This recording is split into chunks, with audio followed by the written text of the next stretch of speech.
I get asked really often, what do I use for wireless attacks? What kind of hardware and software do I use? So I'll get to software in a moment, but typically I'll use a laptop. I don't use special fluke devices. I don't use special crazy meters or things like that with lights and signals and giant rotating antennas. I get a laptop. I have a laptop that has an external adapter, an external wireless adapter, and drivers that allow promiscuous mode, so I can actually do sniffing.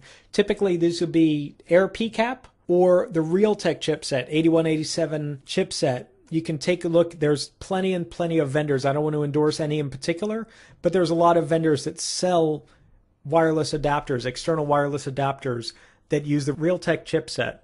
Air PCAP is probably the best if I'm cracking within Windows, because the drivers and the devices are really stable in Windows. Realtek works pretty well in both Windows and in Linux, although the drivers for promiscuous mode in Windows for Realtek chipsets have been a little bit flaky. They've gotten better, but they're still not quite perfect enough. So I have one of each I typically keep. And then antennas. Do I need special antennas? No.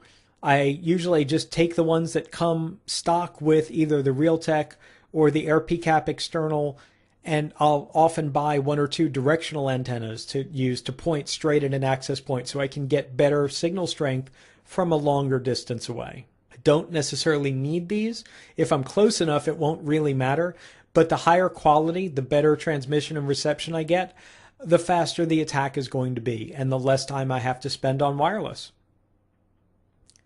I'll usually also keep two operating systems handy. I'll keep Windows handy because in my experience running Wireshark on Windows is more stable and more usable than on Linux.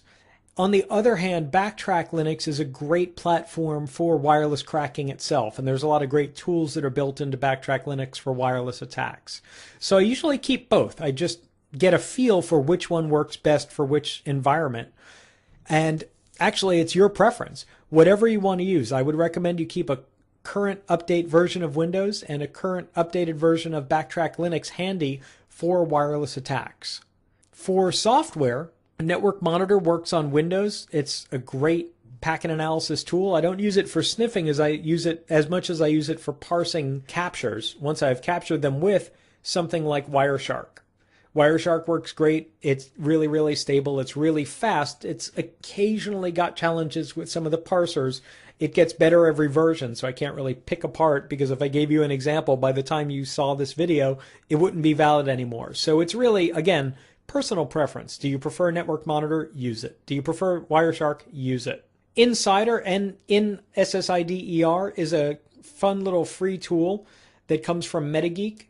And it's great for understanding what wireless networks are out there. It displays in a really nice, pretty way what wireless networks are around, the signal strength, and so forth. It's worth downloading and trying out.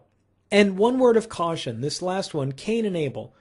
It's actually a great tool, been around for a very long time, and it is sort of self-contained in that it does a lot of sniffing and cracking and network analysis, wireless network analysis on its own. And it's got a lot of the drivers built right into it. So at the surface, it sounds like a great tool you'd want to put in your toolkit. There's two drawbacks actually for using it here. First of all, the first drawback is that it is somewhat unstable. It does tend to crash when it's doing wireless network sniffing and cracking. Just how it is, it's not a perfect tool.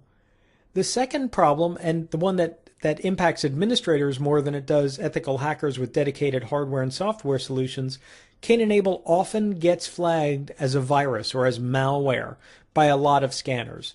And theoretically, it could be. It's more of a hacker tool than anything else. But because it can get flagged, because it can actually send up alarms in your network, it's something that you should be cognizant of, be aware of, and maybe only use it on isolated systems or only use it in certain cases. You should probably get familiar with it. You should probably download all of these if you haven't already and get familiar with whatever one is going to be your preference.